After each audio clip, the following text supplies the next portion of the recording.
ते वक्त की संभाल किवें कीती जावे, ये अज का विशा है।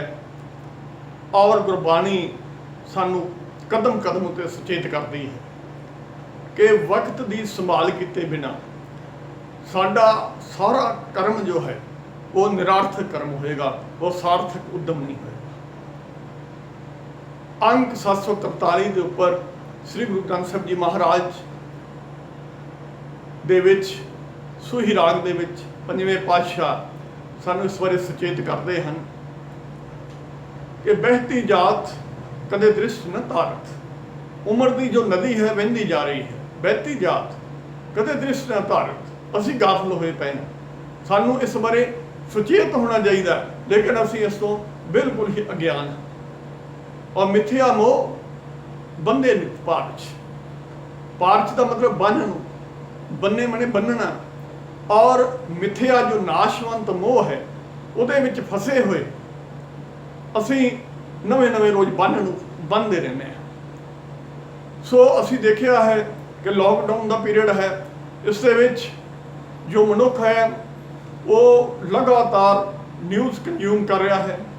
सारा दिन लोग टीवी अगे बैठे रहते हैं, सारा दिन खबरां सुनते हैं, खबरां के उत्ते हो रही बहसां सुनते हैं, भयानक खबरां हैं। और उन्हां दी भयानकता उन्हां दे मन च उतर जाती है तो उन्हां दे मन डिप्रैस्ड हैं, सोगमई हैं, दुखी हैं।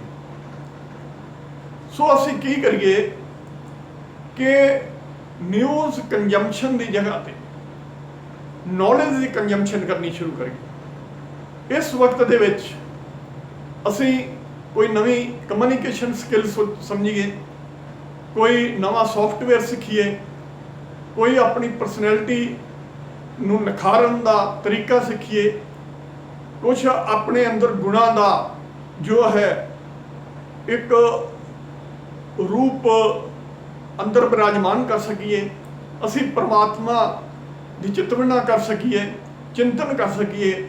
और इस तरह वक्त नूं कंस्ट्रक्टिव वे दे नाल, पॉजिटिव वे दे नाल अगर असी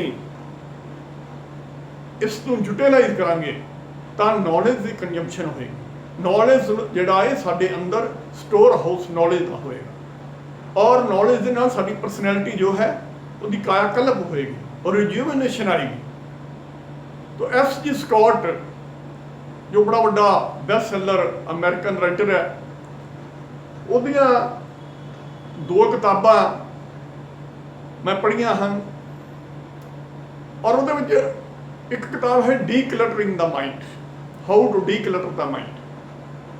वो कहता है कि मनुख इनफॉर्मेशन भर भर के अपने मन दे विच कूड़ा करकट इन्ना भर लेंदा है और उसनूं बाहर सुटदा नहीं है। जिस तरह साडे घर कोई कूड़ा करकट सुट जाए तो असीं एकदम उस कूड़े करकट नूं उठा के अपने घर तो बाहर पलट देंदे हैं या डस्टबिन च सुट के आते हैं। लेकिन साडे अंदर जो ये न्यूज़, जो निंदिया, चुगली और कबोल और ईर्खा भरे जो शब्द हैं, वो जिहड़े साडे अंदर कूड़ा करकट सुटते हैं, असीं उसनूं सगों प्यार करन लग पैंदे हैं और उन्होंने बाहर सुट्टण की जगह असीं अपने हिरदे दे नाल उन्होंने ला के बैठ जाते हैं। सो इस तरह साडा जो वक्त है बीती जा रहा है। तुसीं हैरान होवोगे कि सवेरे उठदियां ही सानू 86,400 सेकंड जो है साडे बैंक खाते च जमा हो जाते हैं, और किसी आदमी के बैंक खाते दे विच 86,400 रुपया रोज़ जमा होवे तो वो जिहड़ा है उस रुपए नूं किसी कीमती चीज़ के वट्टे ही वरतेगा और उसनूं स्पेंड करेगा। लेकिन असीं ये जिहड़ी धन दौलत 86,400 सेकंड की रोजाना साडे खाते जमा हो रही है, उन्होंने जुआ खेड के उड़ाई जा रहे हैं। और आखिर हालत की है, की हुंदी है कि चले जुआरी दो हाथ चल। सो सतगुरु ने इसे करके ही 792 अंक दे विच राज सूही दे विच भगत फरीद कहते हैं कि बेड़ा बंद न सकियो बंधन की वेला पर सरवर जब उछले तब तरन दोहेला। जदों हजे पानी साडे घर पहुंचिया नहीं है, हड़ का पानी, उदों असीं बेड़ा बंध सकते सां, बेड़ा बना सकते सां, तां जो पानी आवे असीं वो पानी दे उत्ते बेड़े नूं रख करके उहदे च बैठ करके वो पानी नूं तर सकते। लेकिन बेड़ा बंद न सकियो बंधन की वेला। एस.ई. स्कॉट की किताब है हाउ टू स्टॉप प्रोस्क्रेटिंग। प्रोस्क्रेटिंग का भाव है कल ते चीज़ पाई जानी, परसों ते चीज़ पाई जानी। असीं जो काम करना है उन्होंने कहने कल कर लांगे, परसों कर लांगे। और इस तरह ही असीं जो बचपन च टीचे मिथे आ उस बिरध अवस्था तक भी असीं उन्होंने शुरू ही नहीं किया। और अंग्रेजी का एक इडियम है कि long journey started by A small step. शुरू करना पड़ेगा, फिर ही जो मंजिल है उत्थों तक पहुंचा जा सकता। कदम बढ़ाओगे तो ही मंजिल नूं असीं सर करांगे। अगर असीं हिरदे विच धारदे रहे, सोचां च उतारदे रहे और बोलते रहे कि असीं चलना है पर चले नहीं, तो किसी भी तरह का असीं कोई सफ़र जिहड़ा तय नहीं कर सकते। इसे करके सतगुरां ने फरमाया है तिलंग दे विच अंक 7 to 6 ਦੇ ਵਿੱਚ ਸਤਿਗੁਰੂ ਫਰਮਾਉਂਦੇ ਹਨ ਜਾਗ ਲੈ ਰੇ ਮਨ ਜਾਗ ਲੈ ਕਿਉਂ ਗਾਫਲ ਸੋਇਆ। ਸੋ ਅਸੀਂ ਜਾਗਣਾ ਕਿਵੇਂ ਹੈ, ਇਸ ਦੇ ਲਈ ਸਾਨੂੰ ਇੱਕ ਦਿਨ ਪਹਿਲਾਂ ਹੀ ਜੋ ਕੱਲ ਦਿਨ ਆਣਾ ਹੈ ਉਸ ਤੋਂ ਪਹਿਲਾਂ ਹੀ ਇੱਕ टाइम टेबल बनाना है कि ਅਸੀਂ ਕੱਲ ਕਿੰਨੇ ਵਜੇ ਕੀ ਕਰਨਾ ਹੈ, ਕਿੰਨੇ ਵਜੇ ਕੀ ਕਰਨਾ ਹੈ। और शाम ਨੂੰ ਅਸੀਂ ਇਹ ਵੀ ਦੇਖਣਾ ਹੈ कि असीं वो काम किया है कि नहीं। लेकिन बहुते लोगों का ये आचरण है कि वो सारा दिन सोचते रहते हैं कि अज की करना है और शाम को इस नतीजे ते पहुँचते हैं, फिर सोचन लग पेंदे हैं कि मैं अज सारा दिन की सोचता रहा। सो इस तरह की भयानकता वक्त नूं मलीन जिहड़ा है उन्हां हत्थां 'च पा देना, पापा भरी जिंदगी बतीत करनी और निरार्थक उद्यम करने, ये बड़ा वड्डा बदशगन है, बदनसीबी है।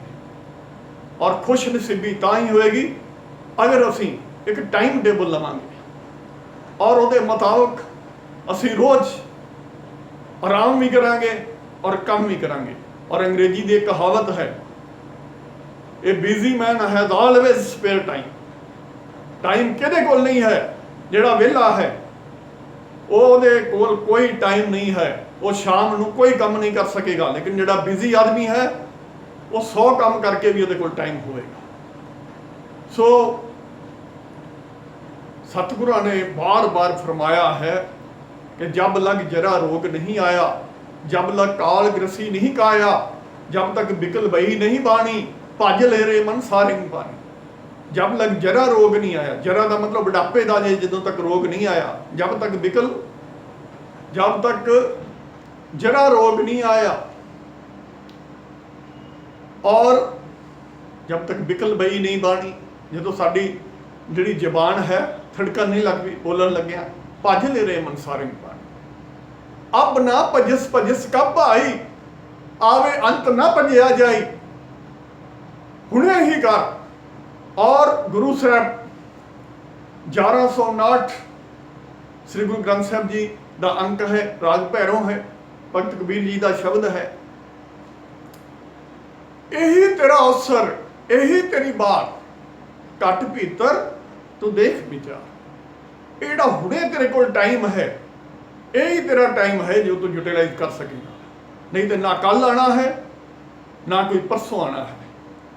यही तेरा अवसर, यही तेरी बार, घट भीतर तू देख विचार।